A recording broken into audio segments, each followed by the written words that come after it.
Guys, alam niyo bang pwedeng-pwede kayong mag-cross border from Singapore to Malaysia ng napakadali? Today, samahan niyo ako mag-travel from the Philippines to Singapore papuntang Legoland, Malaysia.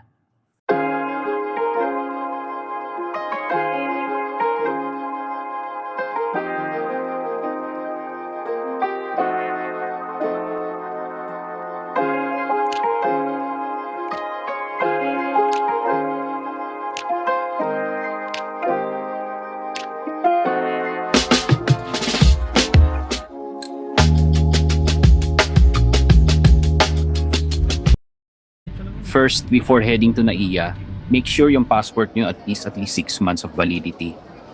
Then, gawa na kayo nung e-travel dun sa eGov na application nila. Mas mabilis dun, within 72 hours before your flight. Isabay nyo na din yung ICA dun sa Singapore naman yun, and yung MDAC dun sa Malaysia. Ilalagay ko yung mga link para at least ma-check nyo at ma-fill up nyo yung information na required dun sa Singapore and sa Malaysia. Tapos ready nyo na rin yung travel tax. I believe it's 1,620 dun sa travel tax. Tapos syempre of course yung return and onward ticket nyo, di ba? Para yan dun sa sa immigration. Yung mga requirements nila, yung return nyo, yung departure, tsaka yung arrival tickets nyo, di ba? Yung hotel bookings nyo, yung kung nagtatrabaho kayo, yung COE, ITR, tapos yung capacity nyo, yung syempre kung kaya nyo ba talaga mag-travel. Kadalasan naman ng mga nasa immigration is na nakakausap ko is maayos naman. As long as maayos yung intention nyo, madali kayo makakapasok dun. Ngayon, since nakababa na tayo ng Singapore, madali na to since naglagay na tayo ng nag-fill up na tayo ng information doon sa ICA. Ang mangyayari lang i-scan nyo lang yung passport nyo, tapos kukuha na lang kayo ng picture. Pagka okay lahat, mag-open na yung gates noon, then makakapasok na kayo dun sa loob. Yun lang naman yun. Then doon naman sa sa bus papuntang Malaysia. Sa Malaysia, same process. If you fill up your MDAC na already, ganun din, scan, then biometrics. Tapos meron din silang immigration. Titignan lang naman nila yung passport mo. Then kung up to date lahat, walang mga red flags, then good to go ka, makakapasok ka na dun sa loob. Tapos yun lang naman yun. Pagka punta nyo dun sa Legoland, sa Malaysia, or kung saan man kayo sa Malaysia pupunta, be reminded lang na pag babalik ulit kayo dun sa sa Singapore, let's say dun kayo magre-return flight, di ba? Ang fill up ulit kayo ng ICA kasi kailangan yun para dun sa arrival nyo na mapabalik galing ng ng Singapore ulit. Para kayo kasing lumabas di ba? Technically cross border kayo, so expired na yung nyo kagad. Tanggal na kagad yung ICA nyo na papalabas. So pagpapasok ulit kayo, kailangan nyo mag-fill up. Importante yun na i-fill up nyo before kayo bumalik ng Singapore. I-remind din naman kayo nung driver nyo dun sa bus na babalikan din kasi nila kayo. So fill upan nyo yun para hindi kayo magkaroon ng issue.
So the big question, sulit ba mag-travel from Manila to Singapore and bus straight to Legoland, Malaysia? Oo naman. Perfect siya if you love theme parks, nostalgia, and especially may kasama kayong kids or young at heart. Super dali lang ng mga requirements nila at napakasulit ng pagpunta nyo. Pero syempre, hindi lang naman yun ang mga pupuntahan nyo, di ba? Pupunta din kayo since nandun na kayo sa Singapore, but di nyo puntahan yung mga kabuuan ng Singapore. Which is yung yun ang mga susunod nating mga video. At of course, kung nagustuhan nyo yung video, like nyo naman. Then, subscribe na din kayo para mapalaki natin yung community natin. At kung may mga questions kayo, post nyo lang sa comments. Subukan nating sagutin yung mga questions nyo. So, yun. Ganun na lang muna. Salamat sa panonood. At always, ingat palagi.